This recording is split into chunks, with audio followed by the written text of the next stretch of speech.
You ready? Yeah. All right. Good morning. Good morning. Welcome. Today we're going to be talking about the doctrine of salvation and theology behind it and different approaches to it through history.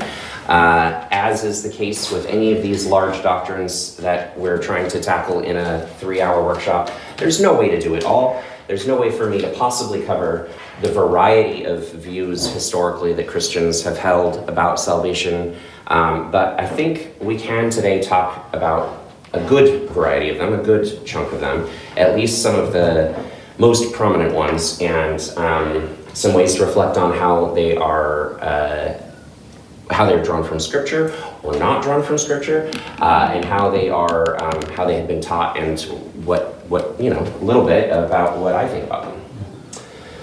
So I've broken the topic into 3 categories, and the reason why I've done it this way is I want you to think.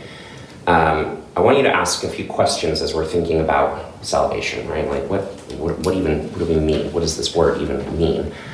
To be saved, to be preserved, to be redeemed, implies something that is in peril, something that is in danger, something that could be harmed or lost or damaged, and that there is some desire or action on the part of God or on the part of the Holy Spirit or on the part of the believer to attempt to evade some negative fate, to turn from a dark or negative fate toward a better, a more hopeful fate. And so it automatically brings up for me the question I immediately want to ask about salvation in any time someone says, I'm going to get saved, or we're going to get saved, or we're going to save this thing, or we're going to save this person, or we're going to save this situation, or whatever is there, is saved from what?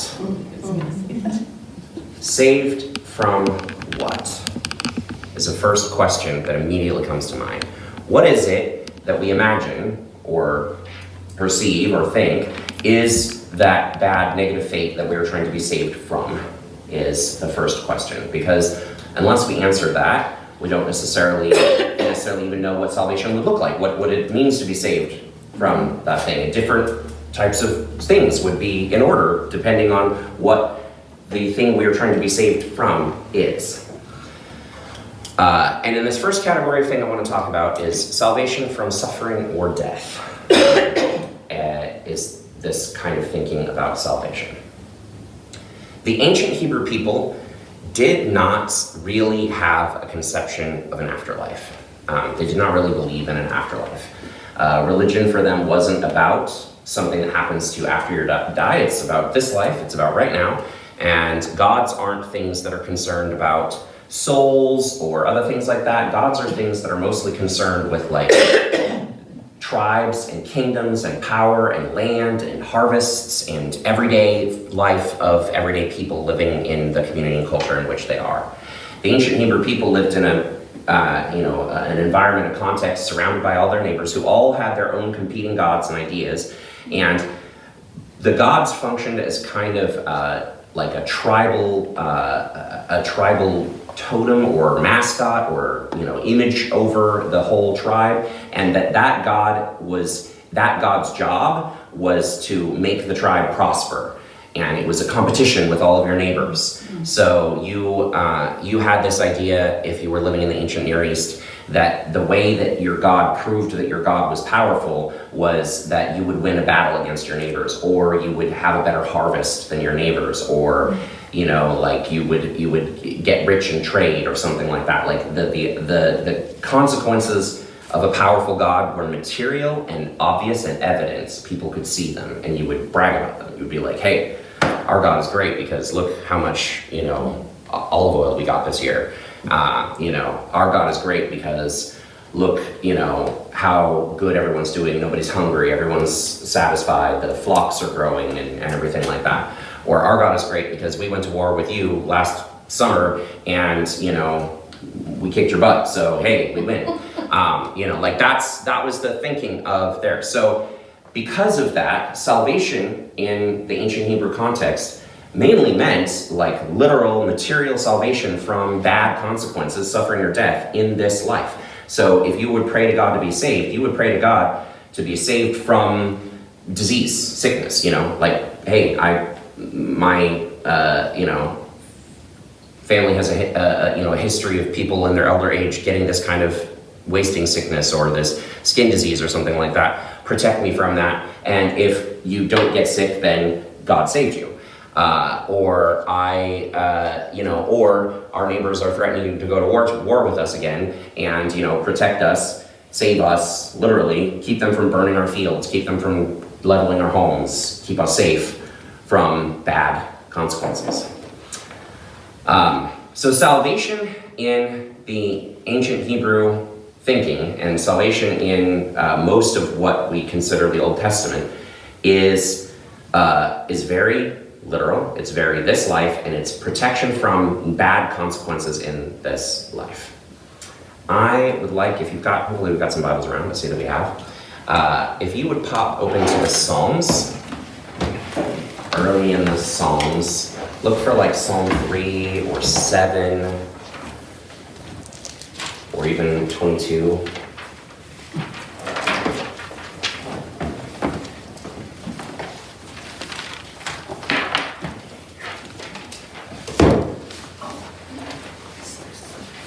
So,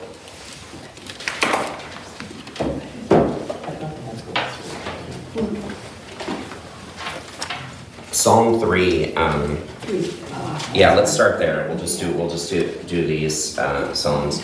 Does someone want to volunteer to read a little for us? Psalm 3 is kind of short, so. Anyone? Larry, thanks. Read Psalm 3 for us. O Lord, how many are my foes? How many rise up against me? Many are saying of me, God will not deliver him. But you are a shield around me, O God, O Lord. You bestow glory on me and lift up my head. To the Lord I cry aloud, and he answers me from his holy hill. I lie down and sleep. I wake again, but the Lord sustains me. I will not fear the 10,000s drawn up against me on every side. Arise, O Lord, deliver me, O my God. Strike all my enemies on the jaw, break the teeth of the wicked. From the Lord comes deliverance. May your blessings be on your people. Okay, so the psalmist here is praying to God, saying to God, and in this translation he uses the word deliverance, the same word that we can sometimes translate as salvation, redemption. There's some different nuances to how you might choose to translate it, but the psalmist is praying, believing that there are enemies coming to attack him, and enemies that are coming to attack him, and this characterizes something of the ancient Near Eastern style of worship. So when we read a lot of the Old Testament, what we hear about or what is contained a lot in there is this sort of like negotiating, bargaining with God, or sometimes even sort of trying to manipulate God, trying to like get God to do the thing you want God to do in certain ways. The engagement that the agreement that the people of Israel have with God in the Old Testament is that if they follow certain rules and laws, if they adhere to this covenant, then God has a promise on the other side to protect and preserve and help them prosper, help them flourish in the land and things like that. And so the people of Israel see this as a contract, as an agreement we have between us and God. And so they're always trying to say, hey, we're holding up our end of the contract, so that means you have to hold up your end of the contract on there. And the prophets are often coming back and saying, hey, you're failing to hold up your end of the contract, so God is like that. This is basically the worldview that they have, is the understanding that they have, is that there's like this there's this contract we have with God, this agreement. If I do my part, if I do my sacrifices and I say my prayers and I worship, then God's going to come through for me, protect me when my enemies want to attack me, make sure that my harvest doesn't go bad, make sure I don't get sick, things like that, as part of it.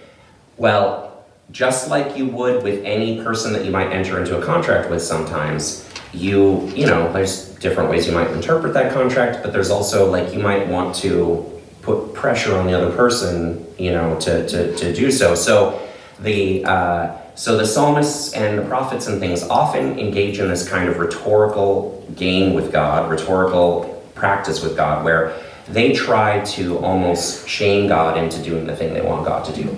They're like, hey, I'm standing here in the temple right now telling everyone how awesome you are.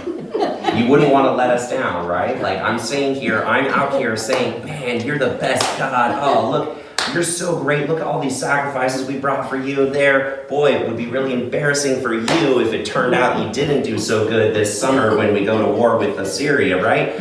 Like that would be pretty embarrassing if the other gods all saw you being a bad God.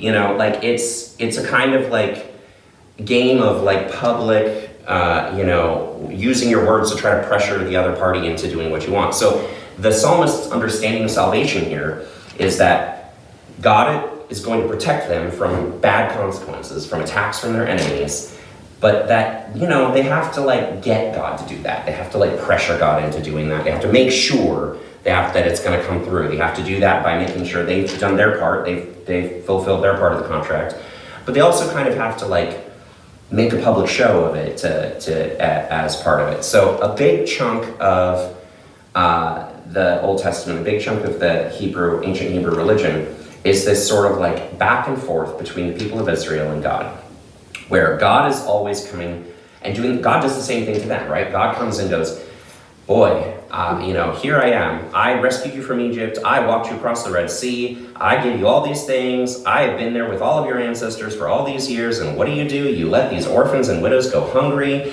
You refuse to do the things I've asked from you. Boy, I picked the wrong people to be my people, didn't I? You're not very good, it's there. Like they're always doing this back and forth. And you have to understand it in that sort of context of like a people who understand their relationship between them and God as a contract, as mutual promises made, and those mutual promises not only have to be upheld, but you also kind of have to like remind each other to hold it up. It's like a bad marriage later in life where it's like, you're like, honey, did you do the dishes? Yes, I did the dishes, honey. Even the one dishes that were like over on the side counter that you sometimes forget. And yes, even the ones that were on the side counter, honey, I did those ones too. You hand washed the platter too. You didn't put the platter in the dishwasher, but you know that one doesn't go in the dishwasher, honey. Yes, honey, I hand washed the platter the way you did. Sorry, like.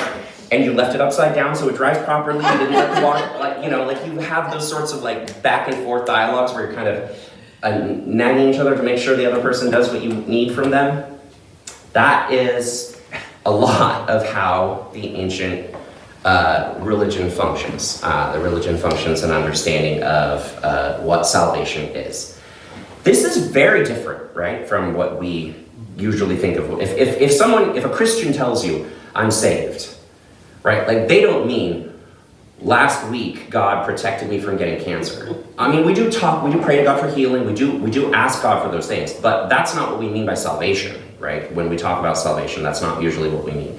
We also wouldn't imagine, mostly, although, there's exceptions, we wouldn't imagine mostly that there's some sort of like trade we could make God to get God to do the thing. Usually speaking, we don't think of God as someone who can be manipulated into doing things. We don't usually think of God as someone who owes us something that we can get from God if we just make sure God's reminded about God's obligations as part of that.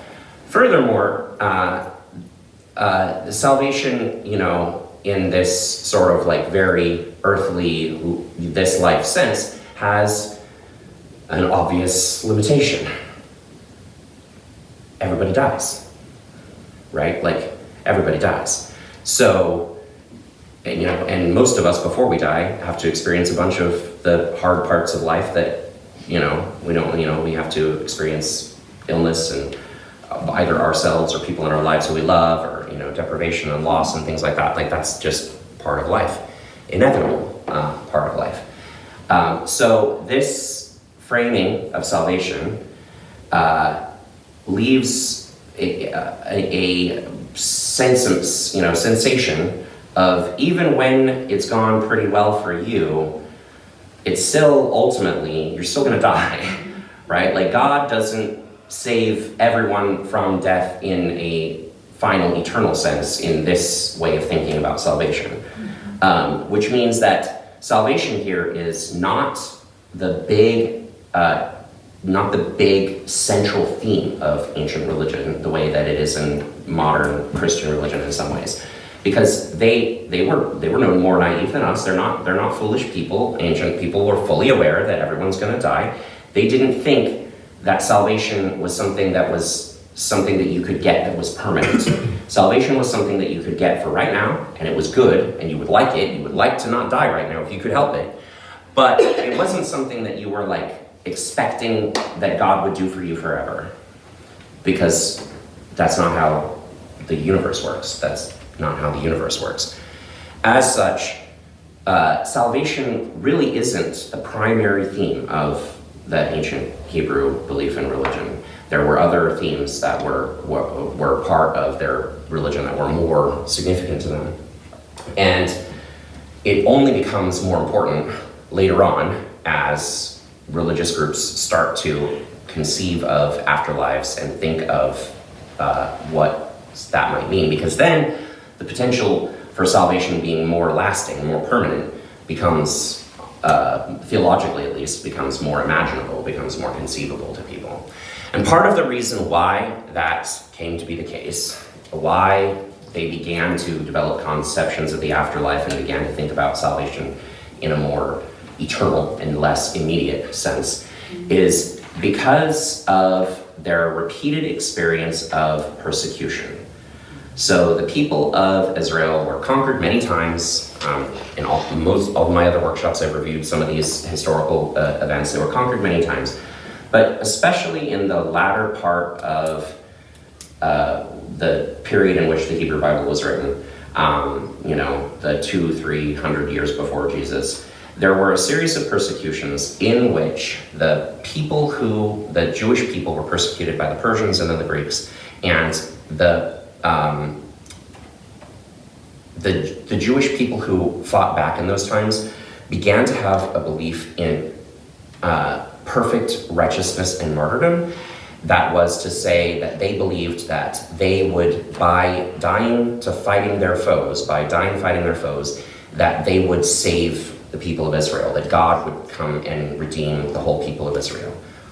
And so there were some dramatic events. You may have heard of the massacre at Masada, and if not, that's fine. You can go home and Google some of these historical events. But there were a couple events where there were people who were basically like trying to live like virtually monastic lives, like perfect, like following the Torah to the letter, being super concerned with holiness and righteousness. Some of these groups later on became the groups that were around in Jesus' time, the Sadducees and the Zealots and the Pharisees and things like that. So, welcome, glad you're here. Grab a seat anywhere. I got lost. It's okay. I did too, you're fine. The pastor was late, so we barely started, so you're perfect. We're glad you're here. It's stressful. Thank you. Yes. Yeah. So some of these groups later on became the Zealots and the Sadducees and things like that. These religious, these groups of people who had like high religious commitments, extreme religious commitments, as part of their lives.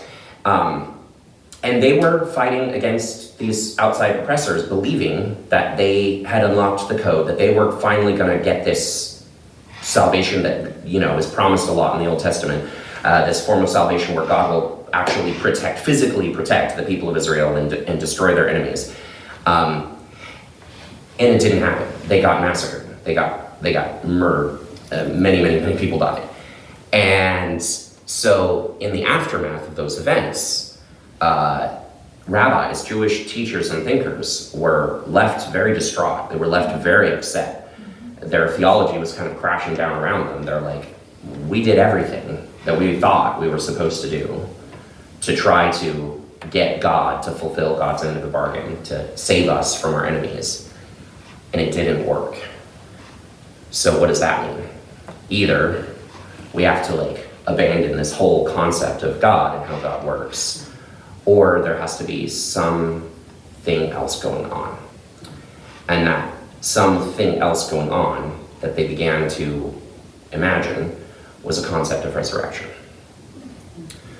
So the earliest rabbis that began talking about resurrection were saying that these martyrs, these people who died zealous, faithful, following all the laws of Torah, doing everything they were supposed to do to protect us from our enemies, that God is going to resurrect them, and that God is going to bring them back.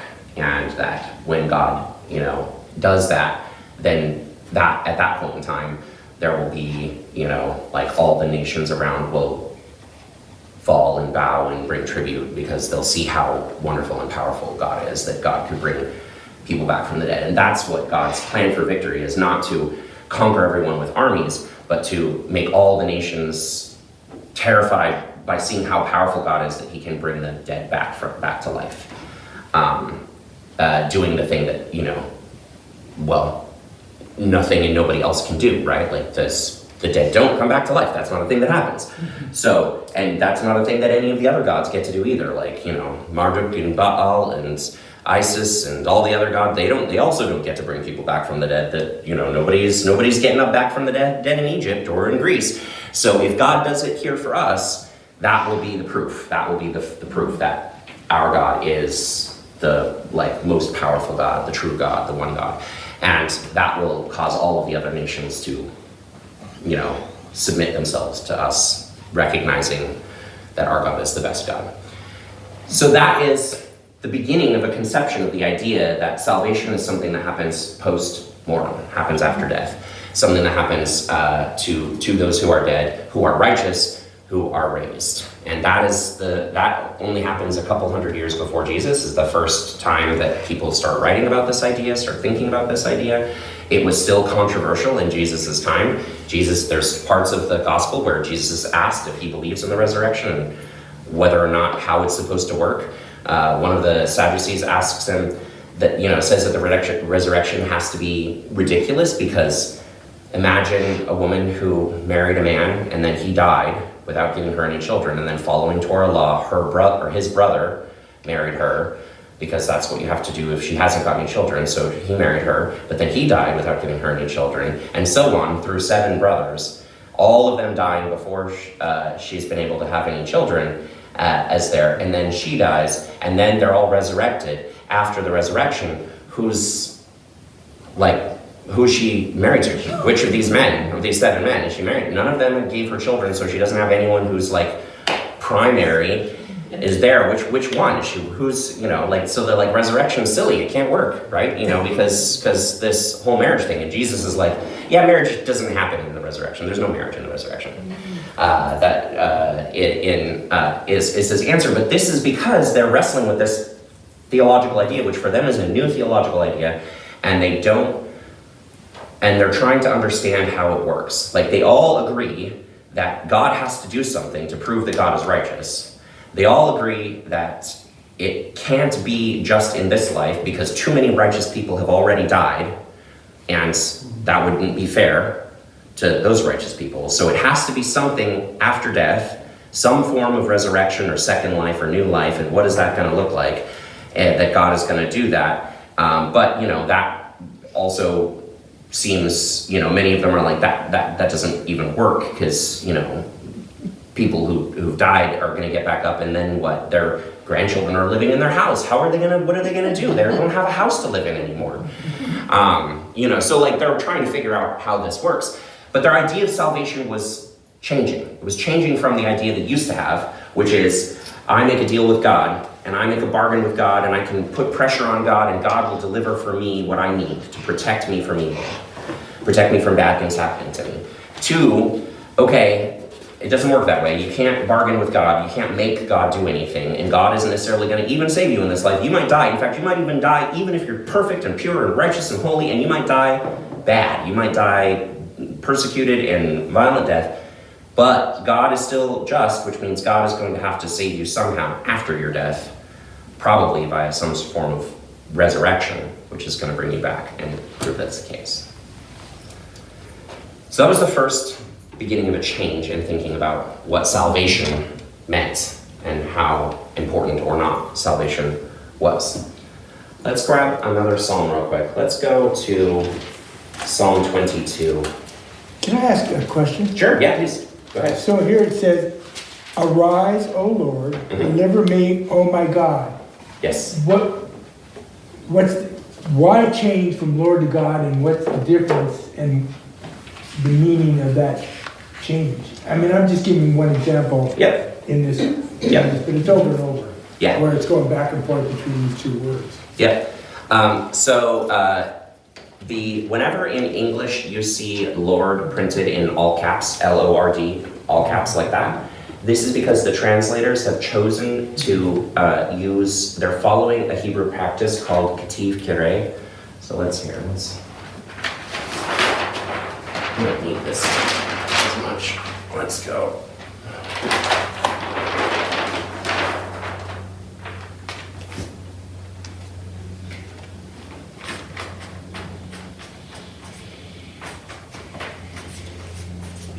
Ketiv Kirei means substituting one word for another word that you can't say the first word because it's too holy to say aloud. So Ketiv Kirei would be it's like using a euphemism. So we do it in our culture when we're substituting words for cuss words, right? We'll say fudge instead of something else, right? Like this there, we substitute one word, but everyone knows the moment you say the word, everyone knows the word you're really thinking. They just are you substituted another word because you know better than to say that word in this situation. So. The word that is here is the tetragrammaton, the four-letter word of...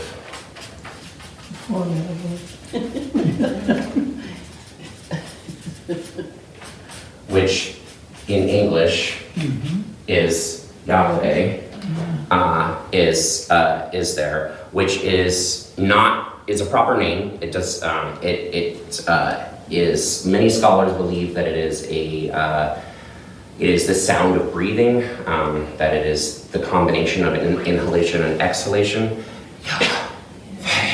So Ya is the inhale, Ve is the exhale. Is there. It is a reference to, it is the word that God uses for God's self in the Mosaic revelation when Moses comes to the burning bush and it says, God, who are you? And it's like, I am that I am. The name that God refers to God's self there is this word. This word is used in a bunch of different places, but it's the proper name of God. It's holy. You don't actually say it in Hebrew. And modern Jewish people also don't say this. This is often why in English you'll see Hebrew people often do this, right? G-D. Or say GD if they're so I don't know how many Jewish friends you have, but Jewish people often don't say God, they say GD or G-D as well, because this is a reference to this Hebrew practice of not saying the proper name of God, So instead you say Lord. Well, anytime you're substituting a word for another word, it gets repetitive and boring, and so you just come up with just different iterations. So if you don't want to just say Lord, Lord, Lord, Lord, Lord, Lord, Lord through the whole thing, so you come up with synonyms and other things that you can say. So Elohim is another word for God, which doesn't mean the proper name. It doesn't mean Yahweh. It just means like the gods or a god. You could use Elohim for another god who isn't Yahweh if you wanted to, although we would know in this context that they're referring to Yahweh because they just said Lord. But the word that, so when we use Lord, the word that we're translating is not actually in the text. It's the word that the Hebrew people would say instead of the word that's in the text. And the word is Adonai, which is Teacher. Lord. Oh, is it? I thought it was teacher. So wherever you see capital L-O-R-D, what is actually in the Hebrew is Yahweh, but you don't say Yahweh, you say Adonai. So instead of writing Yahweh or something, we write Lord to acknowledge this Hebrew practice, to say that this is actually how the Hebrew people would read it. So, Psalm 22, have we got it open? Anyone got it open? I have someone who's not Larry read this one. Or just read the first, let's read just the first, like 10 verses or so. I can read it. Okay. My God, why have you forsaken me? Why are you so far from saving me? So far from the words of my groaning? Oh my God, I cry out by day, but you do not answer. By night, and I am not silent. Yet you are enthroned as the Holy One. You are the praise of Israel. In you our fathers put their trust. They trusted and you delivered them. They cried to you and were saved. In you they trusted and were not disappointed. But I am a worm and not a man, scorned by men and despised by the people. All who see me mock me. They hurl insults, shaking their heads. He trusts in the Lord. Let the Lord rescue him. Let him deliver him, since he delights in him. Yet you brought me out of the womb. You made me trust in you, even at my mother's breast. From birth I was cast upon you. From my mother's womb you have been my God. Do not be far from me, for trouble is near, and there is no one to help. Perfect. Let's pause there. All right, so this Psalm 22 here is, we're seeing some of those tensions. We're seeing the same ancient theology of a belief that God's salvation and deliverance is salvation from death, salvation from suffering, right? I'm in pain, I'm suffering, my enemies are surrounding me, they're attacking me, I'm in danger. Literally in the next section it talks about dogs and wolves and bulls and things like physical dangers that I'm in, and I'm asking you to save me from these physical dangers. So this is this same ancient theology is there. It also contains that same ancient ethos of believing that we can pressure God into it, right? Like the psalmist is kind of trying to shame, like, hey, I'm out here crying to you day and night. You know, I'm being a faithful worshiper. I've been believed in you and trusted in you since my birth, since I was a kid, since my mother's breast. Like I have been, all the way there, like this is laying it on thick, right? Like really trying to pressure God into believing in doing. But we can also hear in this psalm the beginnings of that sort of like theological turn, that break, that despair, the recognition of salvation in this form doesn't necessarily come. It might not come. There's a sadness in this psalm. There's a despair in this psalm. So much so that this is the psalm, the first verses of the psalm are the ones that Jesus quotes on the cross. The death cry of Christ in Mark is, my God, why have you forsaken me? Drawn from this psalm as part of this. There is, in other words here, a understanding of the writer of the psalmist and then later interpreters of the psalm, such as Jesus, interpreters of the psalm, that this way of thinking about salvation presents a problem, an unresolvable problem. If God is supposed to save us from death and suffering, then God is a failure, or God abandoned us. Even worse, if God isn't a failure, God would abandon us. And that is very painful to accept or believe about this. And so there is a real depth of anguish here in this description. Even as this person still can't quite convince themselves to give up faith in God, they're still pleading, they still believe, they still want God to come as their, and so then down in verse 19, but you, O Lord, be not far off, my strength, come quickly to help me. Deliver me, my life, from the sword, my precious life from the power of the dogs. Rescue me from the mouth of the lions. Save me from the horns of the wild oxen. And then I'm going to bargain with you again. I will declare your name to my brothers in the congregation. I will praise you. You who fear the Lord, praise him. All you descendants of Jacob, honor him. I'm going to make everybody worship you. Revere him, all you descendants of Israel, for he has not despised or disdained the suffering of the afflicted one. He has not hidden his face from him, but has listened to his cry from help. From you comes the theme of my praise in the great assembly, because before those who fear you will I fulfill my vows. So it's you know, this pleading, this bargaining with God, that God will do what we think God, or what the writer thinks God is supposed to do, what salvation is about. Salvation, protect me from my suffering, from my death. In return, I give you faith and obedience and love and praise and worship. And that's the bargain that we are supposed to have made. So this is one conception of salvation. This is the earliest conception of salvation in our Hebrew and our Jewish Christian tradition.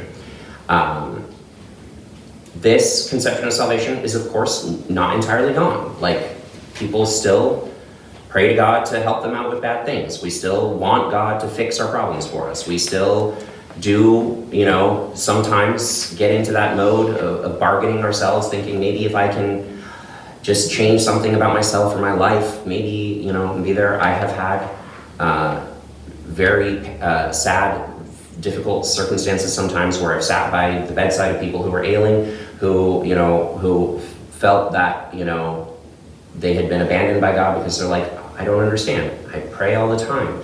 I, you know, do all things. I thought God would heal me. Why hasn't God healed me? So this theology is the oldest theology, and it isn't maybe our most prominent or dominant theology, but it's not gone. Like, it's still here. We still have this in us culturally. We still think at some level, many of us anyway, still think at some level that if we do the right things, if we pray the right way, if we worship the right way, if we believe the right things, then God will fix our problems. God will save us from this life, the bad things that can happen to us in this life. And that's heartbreaking that you know, to be in that place, to feel that feeling, and to feel that sorrow and that anguish of death comes for all of us, right? One thing I do notice in these readings, Yeah. I never thought about until now, is that God isn't some far-off creator, but very personal, as if you were talking to your parent, a mother or a father. It's a very personal thing, not something esoteric, ethereal, off in the distance.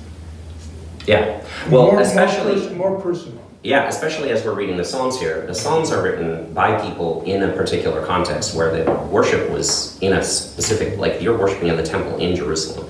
And the belief, particularly among the people who were there at that time, is that the physical presence of God is in the temple, in the Holy of Holies. Well, some of these are David's. The Ark of the Covenant, well, so even prior to the temple, in the tabernacle, the Ark of the Covenant is conceived of or understood as being the footstool of God.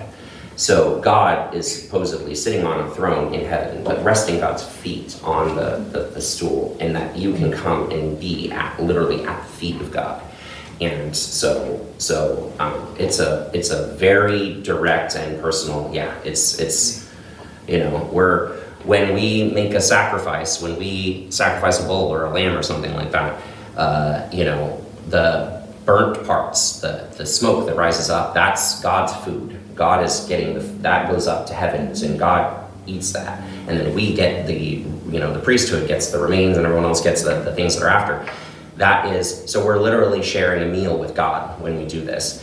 And that same theology is there in the Eucharist, right? Like, this is why we also are breaking bread with God when we do that.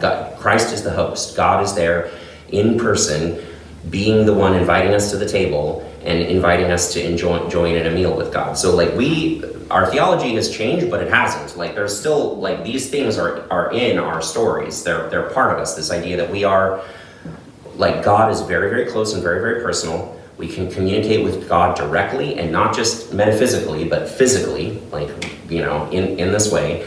And that, you know, I mean, if God is powerful and just, then, you know, God ought to help us, right? Like, that's the implication of that, you know, so if we have these fears, these woes, these pains, you know, then it makes sense that we would plead to, you know, get help with it. Any questions about this way of thinking about salvation? Any thoughts, any feelings about this way of thinking about salvation? It's like they expected God to barter with them. Yeah. Not like, they definitely did. God definitely barters, yeah. In their understanding, yeah. Of it, yeah. Kind of like a 2-year-old. Yeah. Like a 2-year-old bargaining for, I don't know, a cookie or something.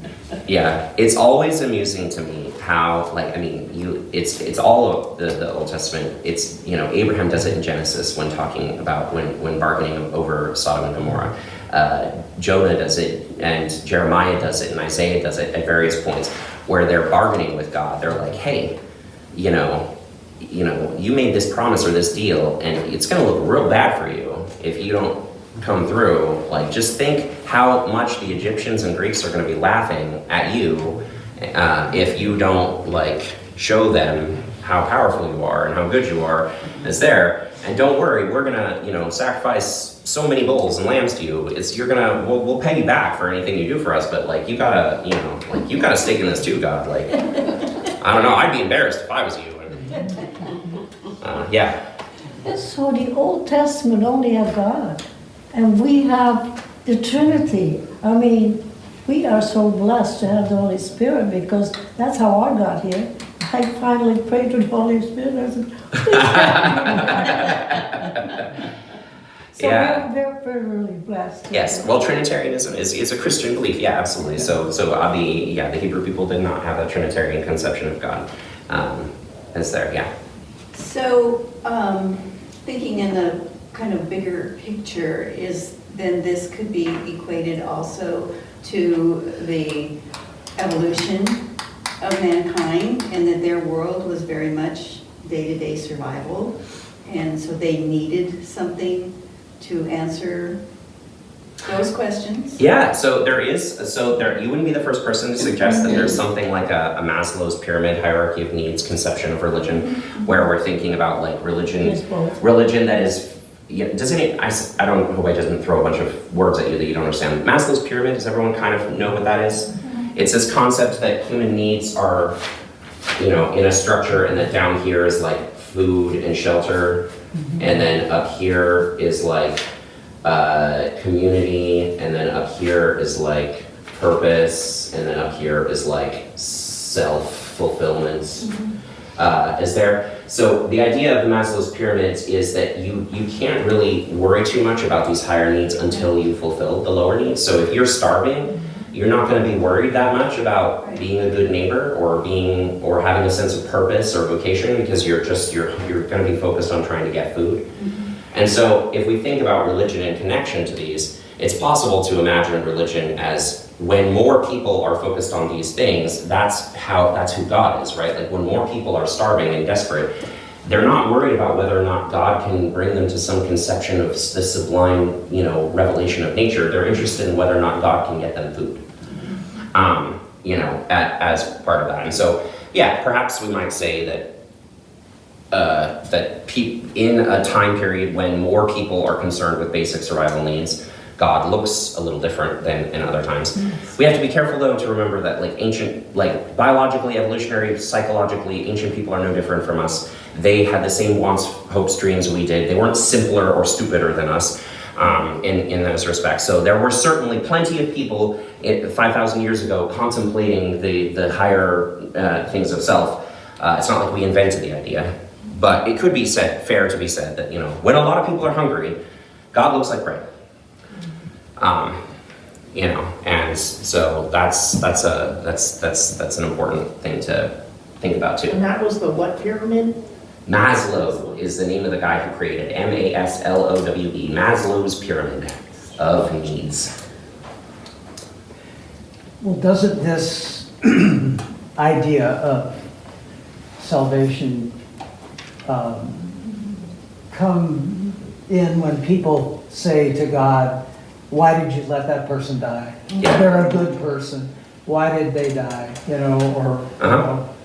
Yeah. Son was killed. Mhm. He was a good person. Why did you let that happen? Now I'm angry at you. Right. So I'm going to talk about 3 different models of salvation today, but what I'm not trying to say is this was and this is, or this was bad and this was good. All of these models of salvation are still operative, like still function. We still use them. Maybe not in the same, maybe we lean more one way than another, but like for sure, people still relate to God as someone who has an obligation through justice to provide for basic needs or protect from harm. And when that doesn't happen, because we live in a universe of entropy and death and that is part of life, then that does create a spiritual crisis for many people as part of that. So I would go so far as to say, this is not how God works. God does not do this. I think that is actually pretty core to Christian theology. I think that is one of the key messages of the cross. God could have and didn't stop Jesus from being crucified. God does not save people from death and suffering in this way there. That is just not how God works. So when we talk about salvation, we have to be talking about something else, in my opinion. But that doesn't mean that it isn't deeply painful to people, and it doesn't create a real sense of cognitive dissonance or disappointment or spiritual, or drive people sometimes to atheism, because how can God be just if God lets some things happen? And that is a real thing. Like that is a real thing. Like I don't think you could stand in Gaza today and credibly claim that there was evidence of a just and loving God in the immediate vicinity and the world around you. Like that would be almost blasphemous to try to say and do. So you would have to do some other kind of theology to try to talk about and explain what you mean, because a just and loving God couldn't let something like that happen, right?